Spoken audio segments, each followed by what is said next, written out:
পুণ্যবান এবং উপকারী হন। al-islam.org দ্বারা প্রকাশিত। সেরা হন। ধার্মিক হও এবং মানুষের উপকার কর। নিশ্চয়ই ঈশ্বর সৎকর্মশীল ও সৎকর্মশীলদের ভালোবাসেন। কোরআন 2:195। আমি ভাবছি আমাদের পৃথিবীটা কেমন হবে যদি আমরা প্রত্যেকে এমন কাউকে খুঁজে পাই যা প্রতিদিনের জন্য ভালো হবে। আমাদের শহর কেমন হবে, আমাদের অফিস কেমন হবে, আমাদের স্কুলগুলো কেমন হবে যদি আমরা অন্য কারো দিনকে উজ্জ্বল করাকে অগ্রাধিকার দিই। কোরআন বলে, সৎকর্মশীল হও এবং মানুষের উপকার কর। নিশ্চয়ই ঈশ্বর সৎকর্মশীল ও সৎকর্মশীলদের ভালোবাসেন। কোরআন 2:195। তার মানে আপনাকে সতর্ক থাকতে হবে। আপনাকে সক্রিয় হতে হবে। আপনার এই মানসিকতা থাকা দরকার, আজ আমি কাকে আশীর্বাদ করতে পারি? আমি কার জন্য একটি উপকার করতে পারি? আপনি কেবল বসে থাকতে পারবেন না এবং আপনার কাছে আসার প্রয়োজনীয়তার জন্য অপেক্ষা করতে পারবেন না। এর পিছনে যেতে হবে। ইমাম হুসাইন বলেছেন, মানুষ যদি তোমাকে কামনা করে এবং তোমার প্রয়োজন করে তবে এটা আল্লাহর আশীর্বাদ, কাজেই এতে ক্লান্ত হবেন না।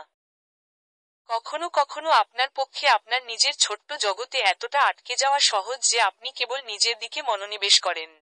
আমি আমার পরিকল্পনা পেয়েছি। আমার সময়সূচি থেকে আমাকে পেতে না।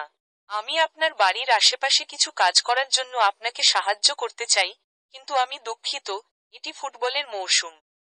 আমার হাতে সময় নেই। যাই হোক, আপনাকে স্বার্থপরভাবে বেঁচে থাকার জন্য তৈরি করা হয়নি। আপনি অন্যদের জীবনে একটি পার্থক্য তৈরি করা হয়েছে। আপনি আজ বেঁচে নেই যতক্ষণ না আপনি এমন একজনের জন্য কিছু করেছেন যা আপনাকে ফেরত দিতে পারে না। তাহলে আপনি ধন্য হবেন যেমন ঈসা বলেছেন। ইমাম আল সাদিক এই ভাষণ সম্পর্কে বলেছেন, এর অর্থ হল, আল্লাহ আমাকে উপকারী করেছেন। আমাদের চারপাশে এমন লোকেদের আঘাত করছে যাদের আমাদের ভালোবাসা এবং উৎসাহ প্রয়োজন। মুহূর্তের অলৌকিক ঘটনা মিস করবেন না। আপনার চারপাশের লোকদের চাহিদার প্রতি খুব বেশি ব্যস্ত বা সংবেদনশীল হবেন না।